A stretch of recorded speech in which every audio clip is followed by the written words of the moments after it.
In 1998, there was a man who ran for president in Venezuela. His name was Hugo Chavez. Venezuela was well known for its oil wealth and relative prosperity in Latin America. It was not necessarily an ideal country, but as many of us know, after Hugo Chavez became president and dictator, it became exponentially worse, where people were literally fleeing Venezuela for more stable places. How did this happen? Well, um, the scenes of people scavenging for food in garbage cans for themselves and their families did not come about by accident. Hugo Chavez, one of the first things that he put into place and one of his key agenda items when he was running for president in 1998 was to have what in Spanish is called the Asamblea Constituyente, which literal translation would be Constituent Assembly, but in more clear terms in English would be called a constitutional convention. Hugo Chavez proposed that a new constitution for Venezuela be drawn up. He came out in the open for it, wanted what he called a Bolivarian constitution, supposedly with the principles that Simon Bolivar had proposed back in the 19th century. Well, this sounded very interesting to many people, and so he went about proposing that and trying to market it. He had many talking points. He was very smooth and practiced in his delivery. A similar phenomenon is going on in the United States, where there are people proposing that we have a constitutional convention. They market it under different names, like a convention of states, Article 5 convention, but it has certainly the potential historically to do basically the same thing, to make major changes to our government, whether or not we actually end up with a outwardly totally new constitution or something that has been changed significantly enough. It's very difficult, as James Madison put, to draw the line between a completely new instrument of government and something that has been only tweaked.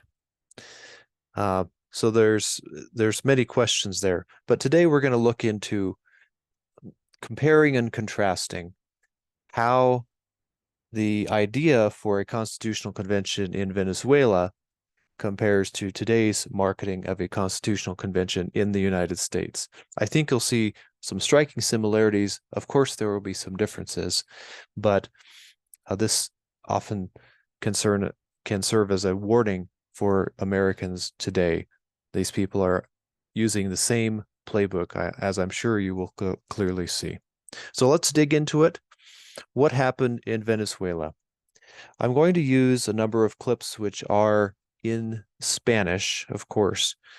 And for those of you that know Spanish, great. You can test my my translation. I do have a degree in Spanish translation, but I'm not a native speaker of Spanish.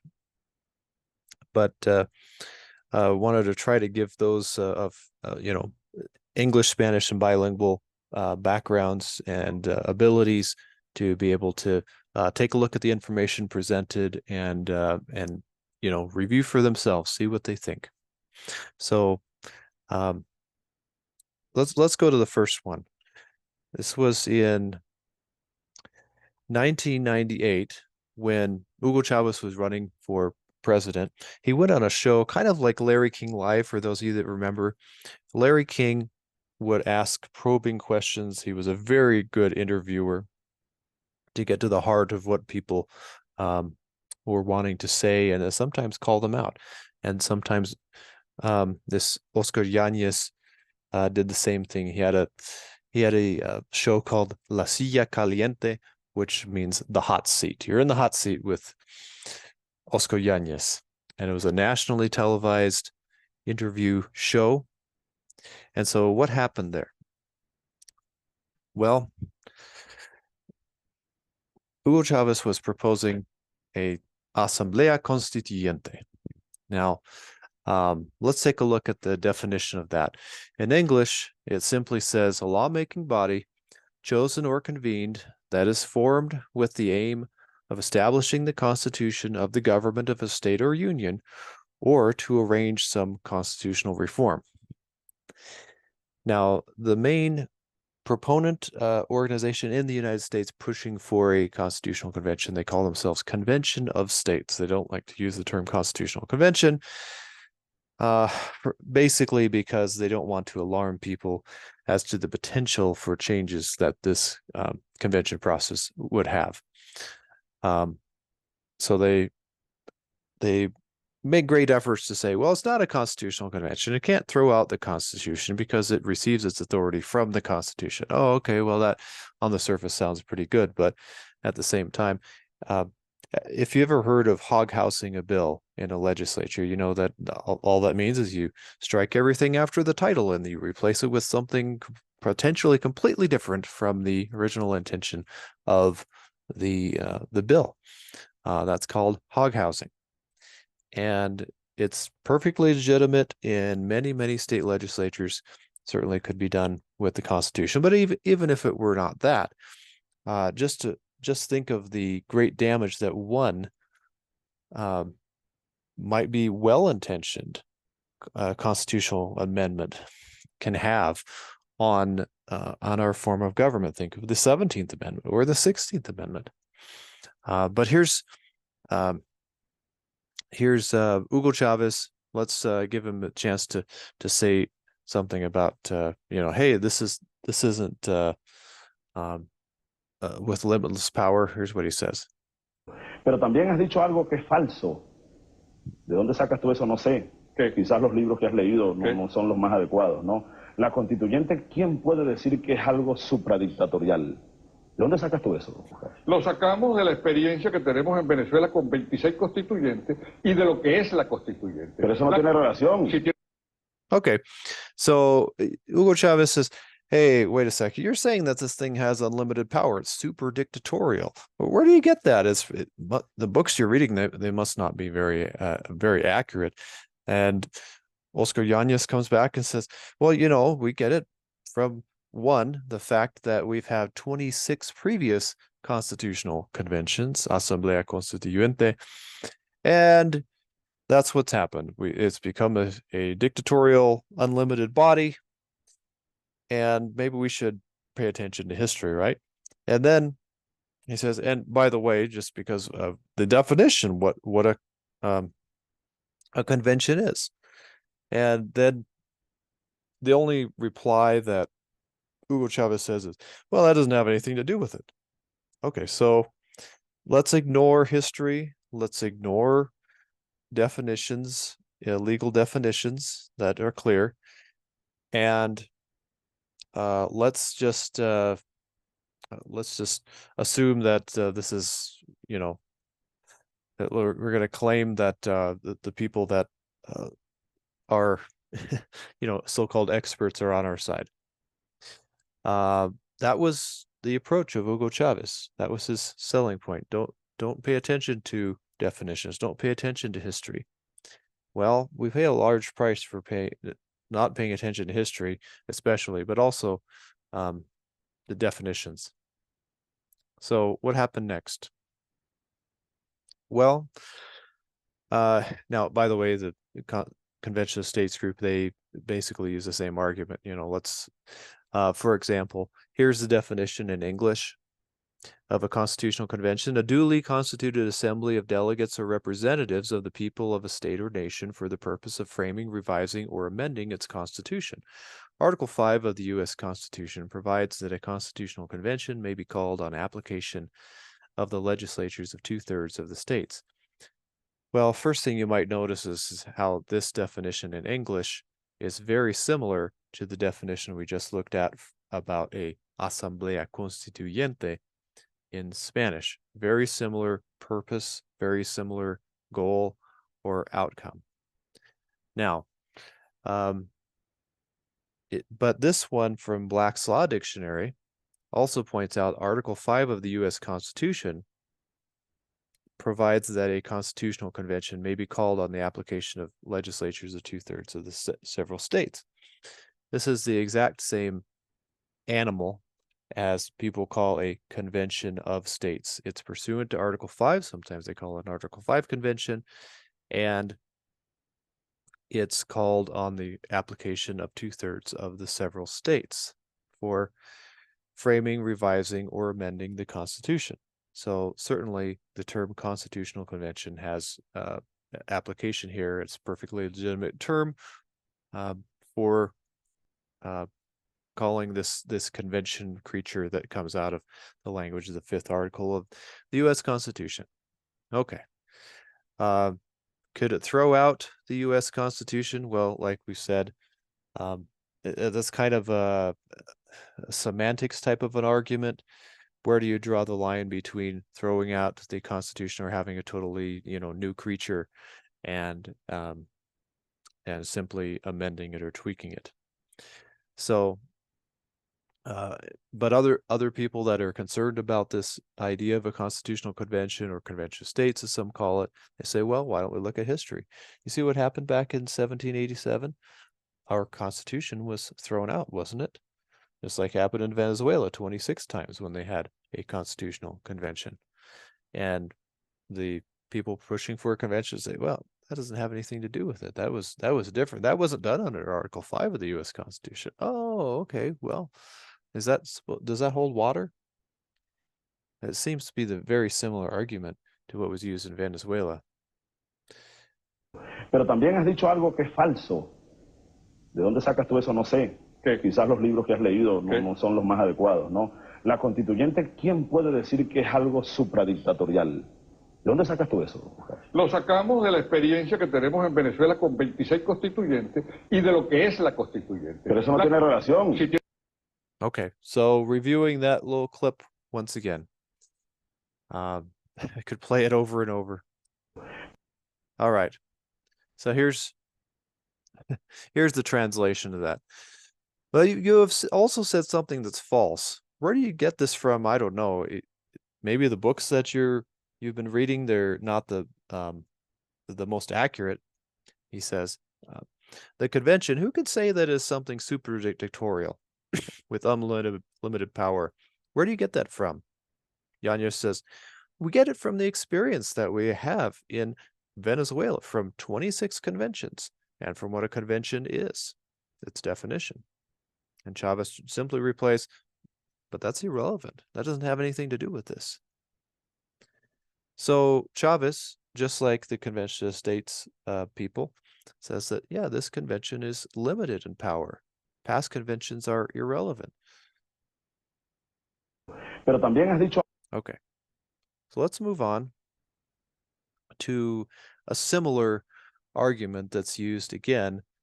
Now this one is trying to point out specific ways that a convention's power can be limited.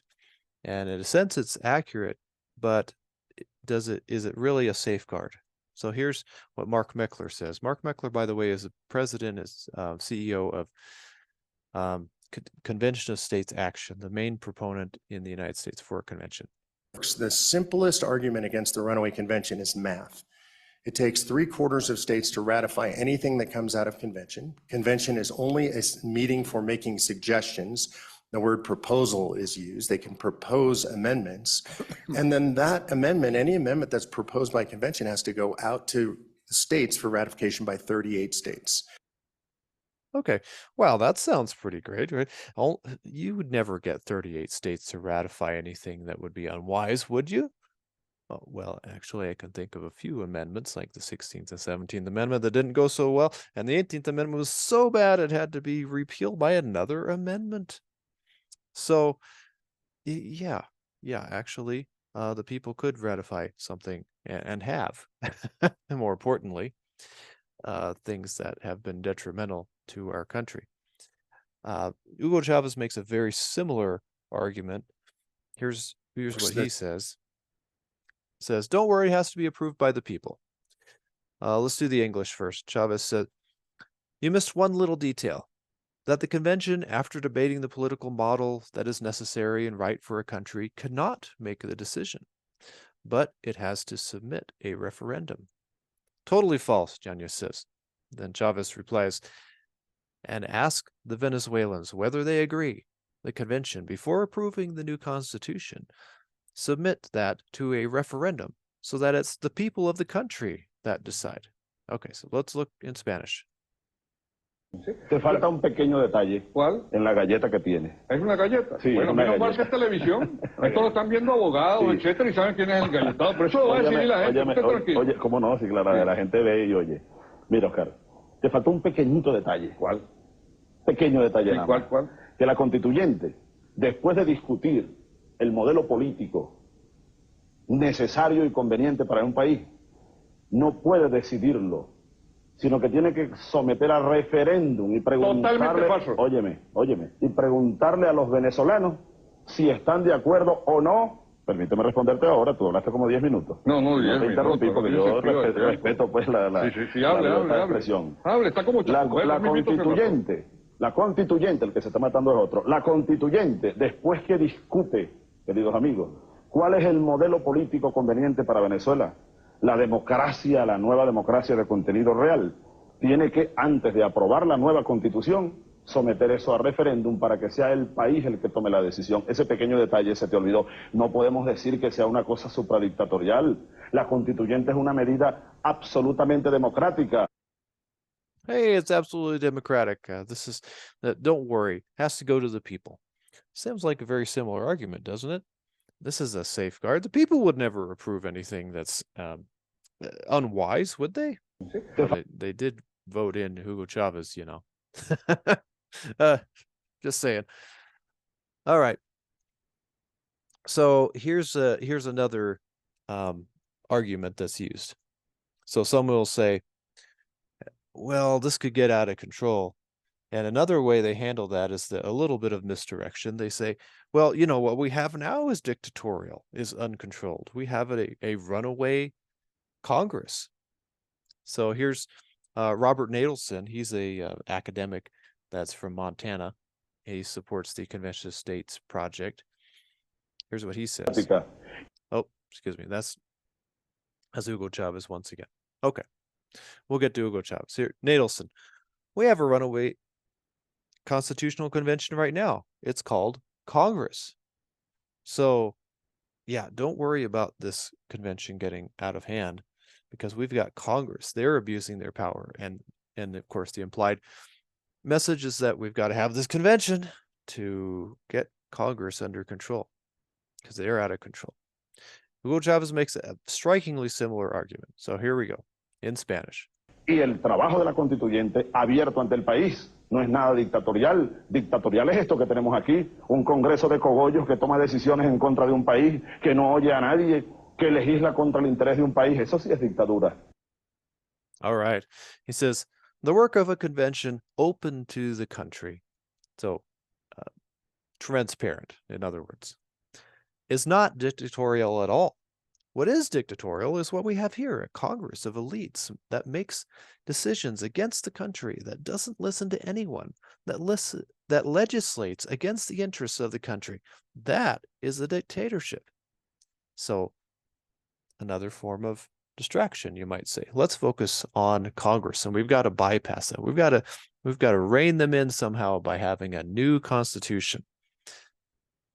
Well, of course, Hugo Chavez became the dictator. So if Congress was really dictatorial, was it any better to have a president be dictatorial? Probably not. But hindsight is 20/20, isn't it? You know, another thing though that the Convention of States folks do, they'll play this game another way. Here's an example. Mark Meckler talking about, hey, the judiciary, the Supreme Court is they're dictatorial. Well, unfortunately, especially over the last 115 years, the courts have essentially amended our Constitution hundreds of times. If you look at what they've done, there are thousands of pages of court cases that came out of the Supreme Court telling us what this beautiful little document means. And there are things in there that really don't make any sense. And the only way that we have to push back against that when the court does things that you or I or the majority of people don't believe in is to call a convention, propose amendments, and tell them, no, we're going to go back to something more like the original Constitution. Oh, that sounds really nice, doesn't it? There's a couple of problems with that. So first of all, this idea that the federal courts can amend the U.S. Constitution, that's nowhere found whatsoever in the writings of the founders or any of their ideas in the Constitution at all. That's what we call a progressive idea that came out of the progressive movement of the late 19th and early 20th centuries, where they viewed the clear wording of the U.S. Constitution as an obstacle to what they wanted to do. And they argued that really formally amending the Constitution was not the way to go, that it should be changed through other informal means. We'll get to this in a little bit, but on one hand, Meckler gives tacit approval, and the Convention of States people give tacit approval to the idea of informally amending the U.S. Constitution. And they say, oh, that's bad, though. Well, that's bad, but they don't object to it in principle. What they say is the way that the founders gave us to correct that is to amend the U.S. Constitution. Well, another problem with that is, of course, that, the abuse of power through informally amending the U.S. Constitution, if it is bad, then the problem is not the Constitution itself. And so it doesn't make any sense, because wouldn't they interpret that as well and ignore the clear meaning of any new amendment as well? Well, of course they would. So this is really a non-solution. But what they're trying to do is to take advantage of the ignorance of the people of how Constitution is changed according to the founders, and then say, you know what we need to do is formally change the U.S. Constitution instead of informally changing it. Well, they're misidentifying the cause of the problem, for one thing. And of course, that any solution that comes out of that is going to be faulty. Okay. Why are they able to take advantage of the average person and their ignorance? Well, we'll get to that in a little bit. But as you can see, these are very similar talking points from what Hugo Chavez used.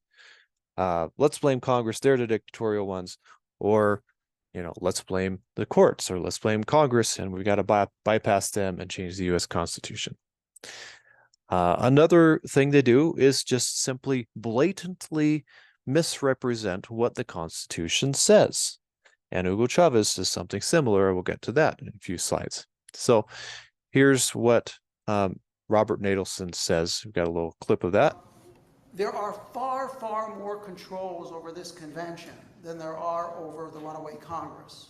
For example, when the states offer 34 applications on any one particular subject, the convention is limited to the scope of those applications. Oh, well, one thing they do is they bring in some academic person and they dangle all these letters in front of their name and says, see, this person is really smart and you can trust them. And so that allows them to take advantage of your ignorance and make such outlandish claims, which have nothing whatsoever supported in the language of the Constitution or anything like that. So here's a great example. Robert Nadelson, snake oil salesman, basically, and you'll see how he does this. Okay, if a person, all they got to do, and which most people don't do, okay, if they're sitting in the audience and they open up their Constitution, they can read clearly that Robert Nadelson just told a big fat whopper. They can look in Article 5 and it says, the Congress, on the application of the legislatures of 2/3 of the several states, shall call a convention for proposing amendments limited to the scope of the application. Wait, is that what it says in your Constitution? That's not what it says in mine, is it?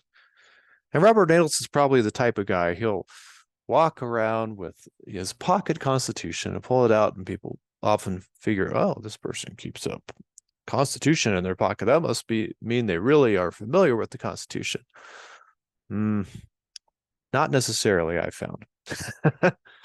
Because clearly it does not say that. Limited to the scope of the state applications or anything similar in language?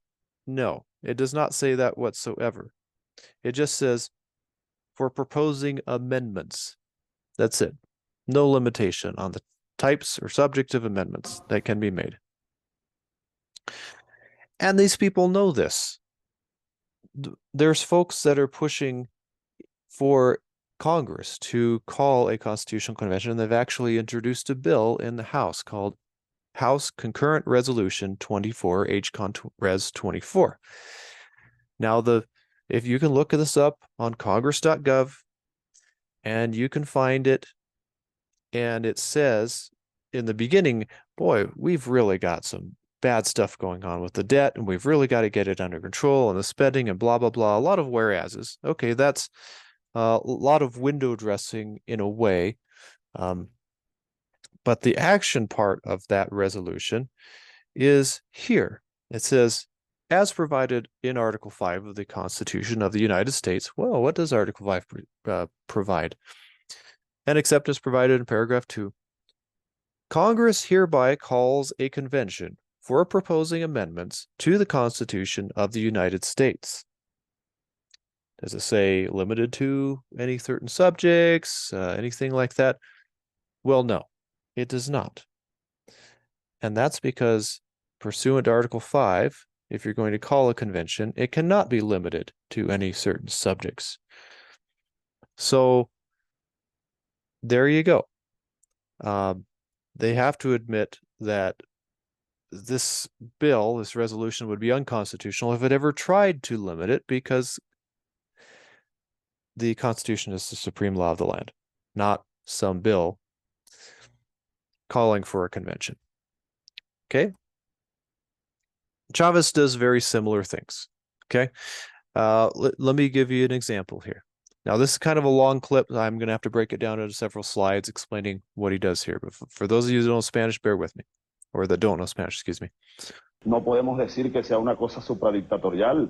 La constituyente es una medida absolutamente democrática. Tanto la convocatoria, y tú me preguntabas que cómo convocarla. Muy fácil. Un presidente de la República puede convocar a referéndum en función de, primero, el artículo 4 de la Constitución Nacional, que dice: la soberanía reside en el pueblo, quien la ejerce mediante el sufragio por los órganos del poder público. Y segundo, el artículo 181 de la Ley Orgánica del Sufragio, que establece la posibilidad de llamar a referéndum para consultar al país sobre asuntos trascendentales. Es más, establece 3 maneras de llamar a referéndum. Primero, que la mayor parte del Congreso lo haga, 2/3 del Congreso. Pero también establece la opción de que sea el presidente en Consejo de Ministros que convoque a referéndum. Y tercero, que 10% de los inscritos, venezolanos inscritos en el registro electoral, convoquen en un documento firmado por 1.200.000 personas, más o menos sería, a ese referéndum para la Constituyente. ¿Ya terminó usted de explicar? Sí, como no, permíteme terminar esto. Todo eso es un camino democrático, de consulta. La forma de elegir la Constituyente es absolutamente democrática. Y el trabajo de la Constituyente, abierto ante el país, no es nada dictatorial. Dictatorial es esto que tenemos aquí, un Congreso de cogollos que toma decisiones en contra de un país, que no oye a nadie, que legisla contra el interés de un país. Eso sí es dictadura. ¿Ya usted ha terminado? Sí, bueno, por ahora. Yo estoy muy contento de que el candidato Chávez haya explicado lo que él cree de la Constituyente y cómo se elige a la Constituyente y cómo trabaja la Constituyente, porque está más perdido que el hijo del Limber. Este programa lo están viendo todos los juristas del país. Ellos, yo no soy jurista, pero ellos, y seguramente le van a responder por la prensa, eso no es así. Primero que todo, no se debe engañar a la gente. El artículo 4 de la Constitución no autoriza ningún referéndum. El artículo 4 simplemente le garantiza a usted, a mí y a todos ustedes, que para elegir, para estar en el gobierno, el único medio que tenemos es sufragio. Es decir, para estar representados nosotros en el Congreso tenemos que votar. Otra cosa, el artículo 181 de la ley del sufragio. Ese artículo, a través de ese artículo no se puede convocar a la Constituyente. Y le voy a explicar por qué, por una cosa elemental que se ve en primer año de Derecho. Nuestra Constitución establece cómo se modifica ella. Y si la Constitución establece cómo se modifica ella, a través de ese artículo no se puede convocar a referéndum para cambiar la Constitución. Pregúntele a Tulio Chosoni, vaya a la Universidad Central y usted se enterará. Mire, usted de está la más realidad. perdido que... Bueno, pero está bien. Usted está más perdido, Claro, hermano, en este laberinto de sí, cosas. sí, podemos aparecer aquí hasta las 6 de la mañana. Usted está desconociendo, Bueno, Yane, si yo estoy desconociendo, todo lo que es la sí. ciencia jurídica y la ciencia histórica. Magnífico. Si yo estoy el Anda bien equivocado, perdido. si yo soy el equivocado, 3 millones de personas van a decir mañana quién es el equivocado. Si es usted o soy yo. Okay. There's a lot to unpack there. Obviously, that's more than we can fit in one slide. But I'll take a look at some of the claims that Hugo Chavez made. So first of all, he claimed that he goes to the right in the beginning of the 1961 Venezuela Constitution, which lays out basic principles of government. Sovereignty resides in the people who exercise it via suffrage or voting by means of the popular or the public power, in other words, governmental authority. And Oscar Yanez says, you know, all that really means is it lays out the fact that people, if they want to be represented in Congress, they need to go out and vote and choose their own congressional representatives. And that's a basic principle there. It doesn't give the president the power to call a referendum for having a constitutional convention, Asamblea Constituyente. Very clear. In fact, we'll get into this. There's another article, Article 246, so way down at the back end of the Constitution, which probably nobody reads, nobody read back then, that laid out specifically how to replace the Constitution. And he goes on to say, Hugo Chavez went to claim, the organic law of suffrage of Venezuela allows for the president to call a national referendum on having a constitutional convention. No, Hugo Chavez replies, hey, this is basic constitutional law 101. Laws cannot supersede the Constitution. And so you can't just have the president calling a referendum for this purpose. That's just not how it works. So Hugo Chavez, on 2 accounts, was misrepresenting not only the Constitution, but also the law and basic constitutional principles. And he took advantage of the people because of their ignorance of both of those principles and of the Venezuela Constitution. And you can imagine they'd had 26 constitutions already. The average person was not too up on probably what the Constitution said anyway at the time. No podemos decir que sea una cosa supra. Okay, so here's a little translation of what Yanez says. By Article 181 of the Universal Suffrage Law, you can't call a convention. I'll explain why. For one elementary reason, learned in the first year of law school, our Constitution establishes how it is amended. So you can't call a convention under Article 181 of the Universal Suffrage Law to change the Constitution. Ask Tulio Chisoni, go to Central University. So he was a constitutional law professor, very well known at the time.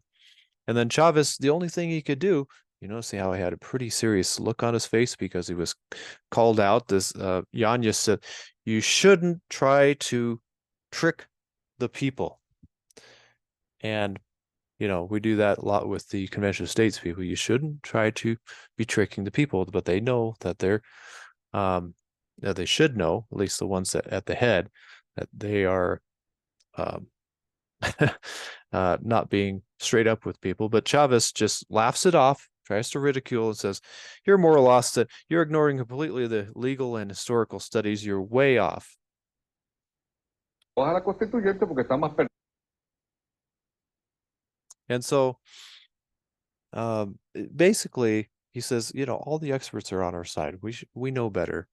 And this is a very similar claim that's made by the Convention of States folks. They say, hey, every nationally known credentialed lawyer, peer-reviewed conservative constitutional scholar and tenured professor who has spoken about the Convention of States project has spoken in favor of the project. So everybody agrees with us.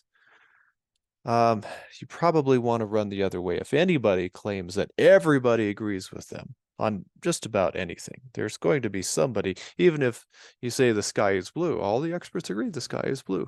There's somebody going to come and say, No, no.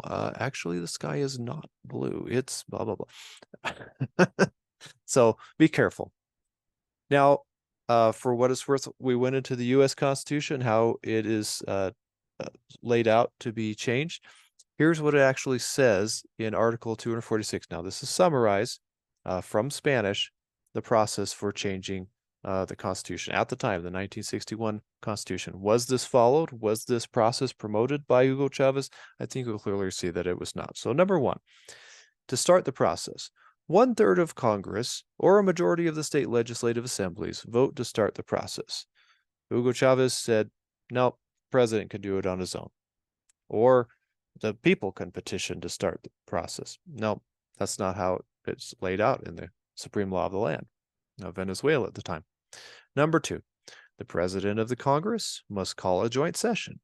If 2/3 of those present in the Congress vote to approve the initiated constitutional overhaul, it moves forward.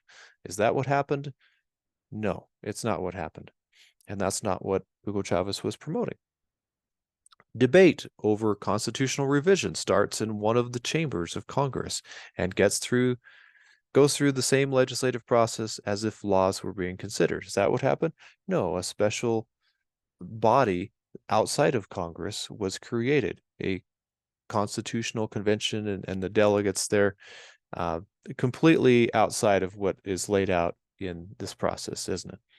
And number four, after Congress agrees to propose changes, they meet in joint session and call a referendum so the voters of Venezuela can vote them up or down. The results of the referendum will be reported to a joint session of Congress, which will declare the new constitution ratified if approved by a majority of the voters of Venezuela.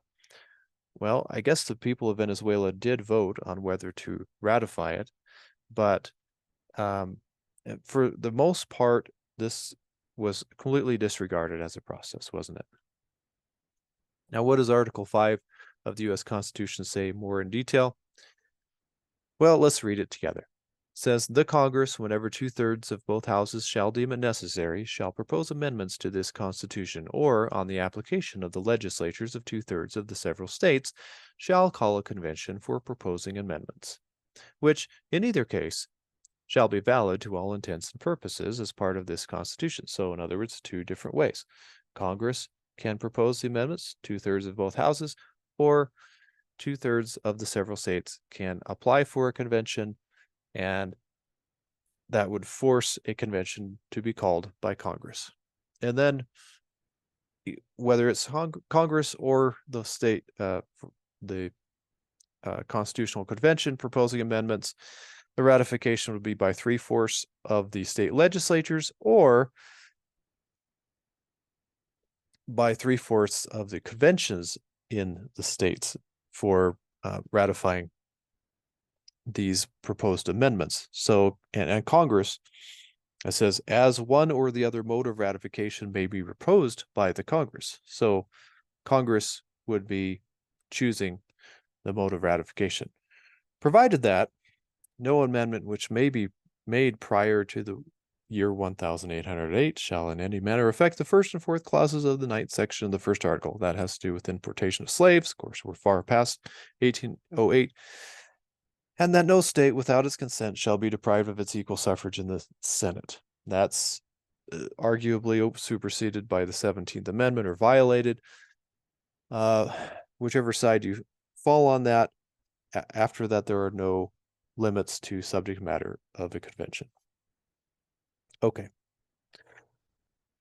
Now, I mentioned I would go into this, but you remember that Mark Meckler had this clip of him saying, you know, the Supreme Court has essentially amended our Constitution many times. Why is it that people even accept that idea that of just amending the U.S. Constitution outside of that approved process?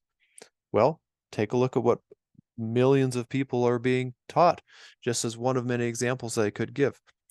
Boy Scouts of America has a merit badge for adolescent program, soon to be called Scouts BSA, but usually called Boy Scouts program, 11 through 17-year-olds. And this is required for the rank of Eagle Scout. And in this little booklet, which guides you on earning this badge, it explains the amendment process for the U.S. Constitution. and has this little blurb found interesting.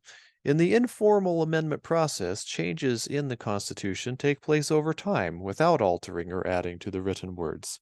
These informal amendments develop as a result of congressional legislation, presidential actions, Supreme Court decisions, activities of political parties, and custom. Now, that is, once again, a completely progressive idea, not an idea of the Founding Fathers.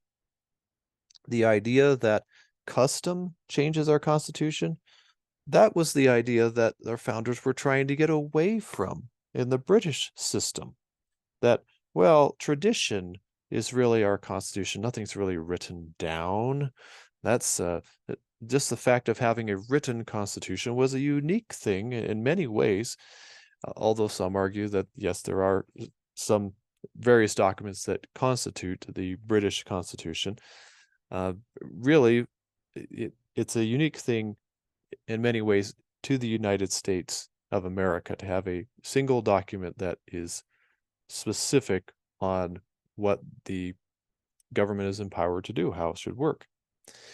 In any case, they didn't even have political parties when our country was founded, so of course they did not give power to amend the Constitution or change its meaning to political parties, and of course not the Supreme Court or the President or Congress. So this is pretty laughable, but in a way it's very sad, because this is really one of many examples I could give of why people are so ignorant of basic constitutional principles. And of course, the people of Venezuela were as well. So in practice, our Constitution is only as valuable and put into practice to the extent that the people understand and demand adherence to the U.S. Constitution. Beyond that, the people that are in power, and many of them are unscrupulous, they will get away with whatever we allow them to get away with. Okay. So here's another claim. The Convention states they have their little pocket guide, and in it, it has myths versus facts. Okay? Here's a question. Didn't the original Constitutional Convention run away? In other words, do things that were unintended by those that originated that convention in 1787? And the answer, no, this is another myth that has been spread. Oh yeah, it didn't run away? You mean they wanted to, they were openly calling for a new constitution when they went into that convention? Is that what happened? No, if you look at the National, just about any history book, this is clear as day. You see that the resolutions, the talk at the time was, we need to revise the Articles of Confederation, our first Constitution of the United States. And of course, we know what they got out of it was a completely new document. So, yeah, it did get out of hand. All right. But here's what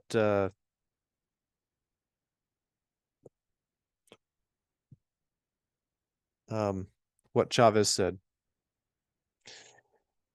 So he has a very similar talking point to them. No, this doesn't have anything to do with it. We shouldn't pay attention to the past and what happened there. Okay.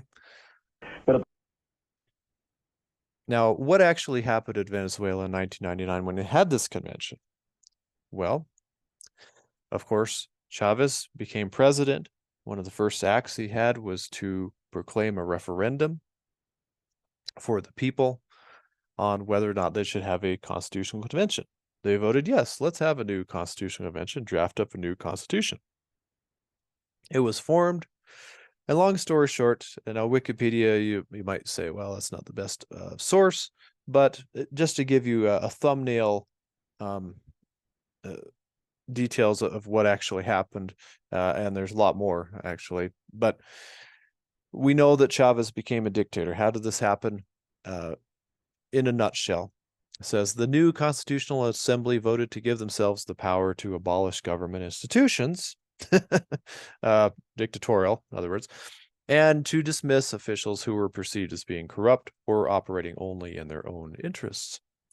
The ANC, so Federal Constitutional Convention,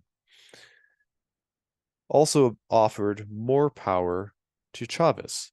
It helped him broaden the powers given to the president and allowed him to call a general election for all public office positions.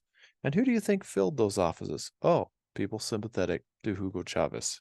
So essentially, Hugo Chavez, through this mechanism, became dictator of Venezuela.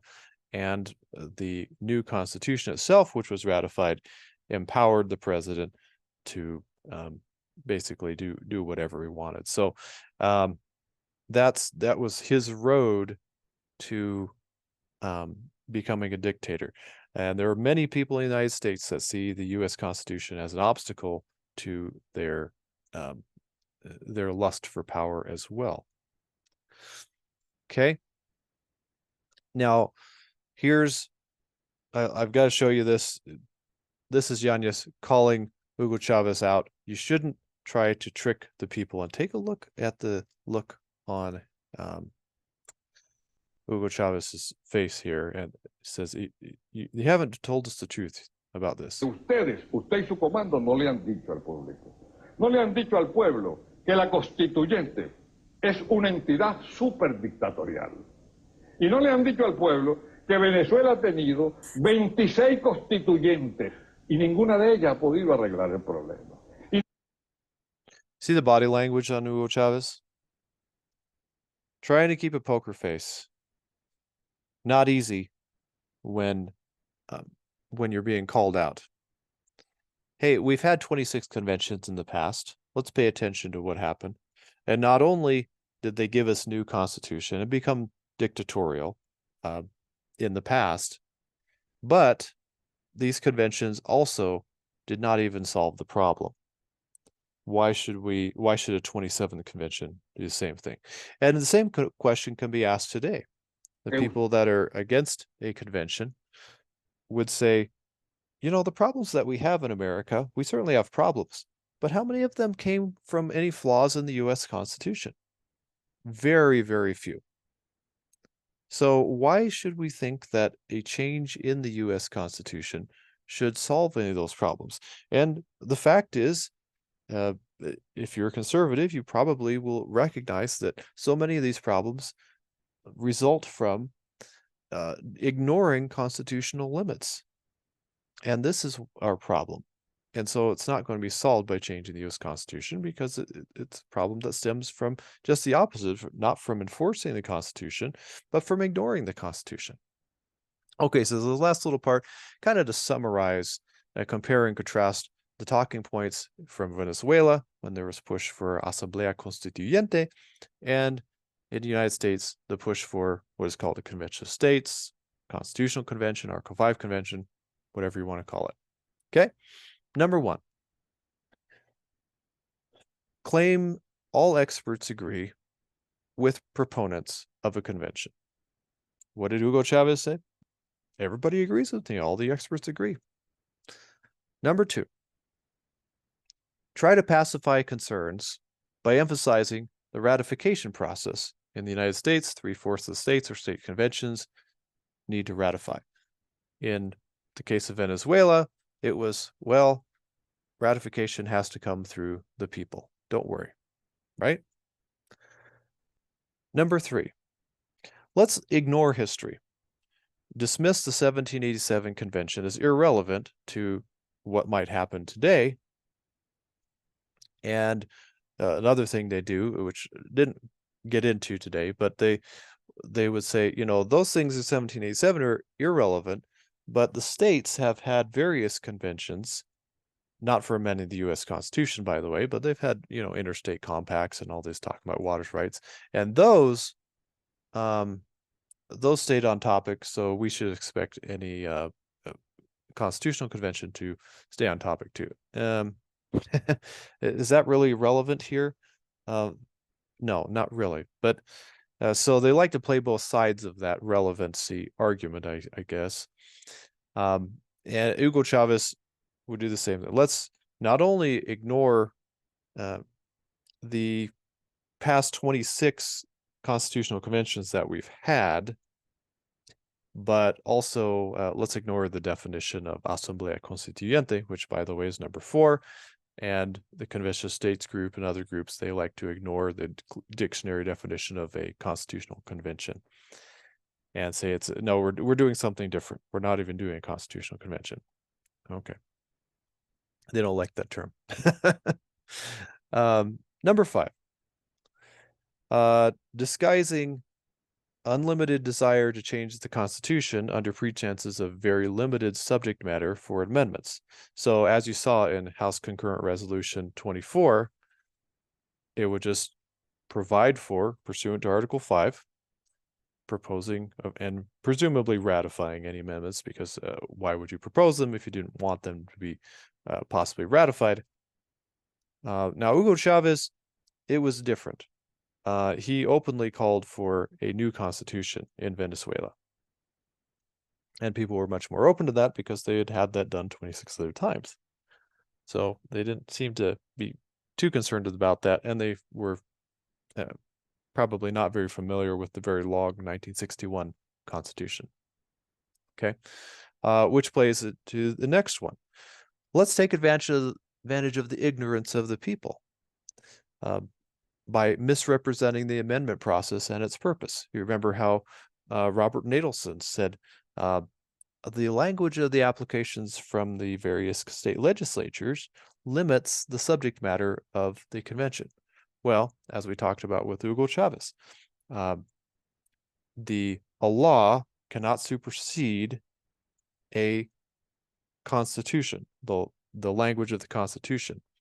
The Constitution is supreme.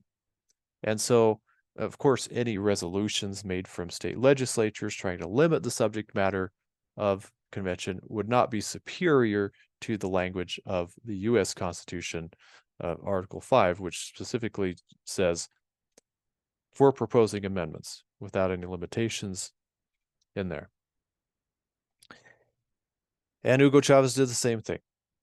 He misrepresented the amendment process, basic constitutional law principles. He claimed that the president could call a referendum by himself, which clearly was not the case in Article 246 of the 1961 Constitution of Venezuela. So both of them, same type of playbook, misrepresenting the Constitution, the law, taking advantage of the ignorance of the people, and using that as a way to forward their cause toward ultimately having a convention and changing the supreme law of the land. Number 7, let's call Congress a runaway constitutional convention and appeal to the desire of the people to bypass it. Yeah, Congress is not very popular in the United States. It probably was not in Venezuela. And Hugo Chavez said, yeah, well, those are the dictators there. Same thing was done by Mark Meckler, saying, well, the Supreme Court, they're basically dictators. They're redefining the Constitution. The way to correct that is change the Constitution. No, that's a distraction tactic, and we shouldn't play into that. Number 8, let's rebrand, not call it a Constitutional Convention. Let's call it a Convention of States. Venezuela, the version of that, there's various ways to go about this to skin the cat, but what he would do is go to the popular sovereignty principle and then say this is very democratic, which is similar to what some pro-convention people are trying to do in the United States. There's a group called the Let Us Vote for a Fiscal Responsibility Amendment. And what they say, and for example, in this HCon Res 24 that we covered, would to insist that Congress choose the ratification method of special conventions in each state, and that the conventions in each state would not be a group of delegates that would meet, say, in the state capitol, chosen by the people to decide whether or not to ratify a proposed amendment from the convention, the federal convention, the national convention. Instead, what it would be is the electorate, the voters at large, all over each state in different cities would vote, and basically be a popular vote in each state on whether to ratify each proposed amendment. You can imagine that the level of understanding of each proposed amendment would be much lower because of the lack of debate and deliberation among the people than would be with the special convention held in the state capital, in each state capital. So the appealing to the democratic idea, of course, that would imagine the Democrats would like that, wouldn't they? They're all about democracy, and supposedly that's makes for better outcomes. Okay. Hugo Chavez, of course, also wants to bypass states in the ratification process and go directly to the people. He also wants to usurp congressional and state power by the president initiating the amendment process. There are people that want to try to trigger a constitutional convention through some sort of national, what they call plebiscite or referendum in the United States, to try to trigger that and argue that that would be legitimate, going outside the clear wording of the U.S. Constitution. And lastly, convention proponents point out that disregard for the Constitution is the real problem, and changing the Constitution won't solve that. And same thing, of course, convention proponent or opponents in Venezuela said, well, we've had 26 previous conventions, 26 previous constitutions of Venezuela, didn't solve these problems either. Why should a 27th one? So we're supposed to ignore history. So as you can see pretty clearly, and by the way, I guess I missed number 10 on the left side, providing tacit approval for the informal amendment process. That should be a real red flag for anybody that's a conservative. If you have a group masquerading as, conservative, and they're okay with, in principle, some informal amendment process, that's a progressive idea. That's if they're trying to restore what the founders gave us, and then they're using a principle or giving tacit approval to a principle that the founders would have abhorred, that is that should be a real red flag. Unfortunately, they're depending upon the ignorance of the people to not notice that. But in the end, I think you see a lot of, hopefully, similarities. I'll have a handout linked here that you can download for those that want to get this summary at the end, comparing and contrasting. But I think you'll see that in the United States, as well as in Venezuela at the time, and probably this can be said for many other countries that are going through this process, basically the same talking points, the same playbook are being used to try to create essentially a revolution, a nonviolent revolution in the country, for great changes and consolidation of power. And there's great interest by some people, of course, in consolidating power and through a constitutional revision process, which has proved the downfall of not just Venezuela, but certainly other countries in that process. So share this with your friends, like it, subscribe, whatever you want to do. We want to get this out there because we want to save our country. We want to save our Constitution as well, because so many people it's provided so much stability and prosperity and such a great foundation governmentally to millions and millions of people for hundreds of years in the United States of America. That's why people want to come here. They want to give away from places like Venezuela and Cuba that it had these processes go on. We don't want that to happen here. And also, don't tell yourself it could never happen here. That's what the people in Venezuela said. That's what the people in Chile said, and they dodged a bullet just recently. They didn't get a new constitution, but they almost did. The same process was going on there too. So with that, Thank you so much for your time. You guys, please like and share, and we will catch you next time.